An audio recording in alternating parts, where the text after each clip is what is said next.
Paano na lang kung bigla kang mag-snap? Tapos masaktan mo si Zane. Naisip mo ba yun? Pasensya na po. Pero wala po akong mental illness. With your family's history, paano ka naman nakakasigurado? Kung mahal mo ang anak ko, lalayuan mo siya.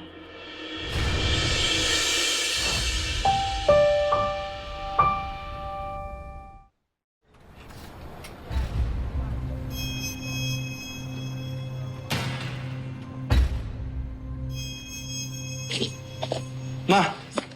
You're here.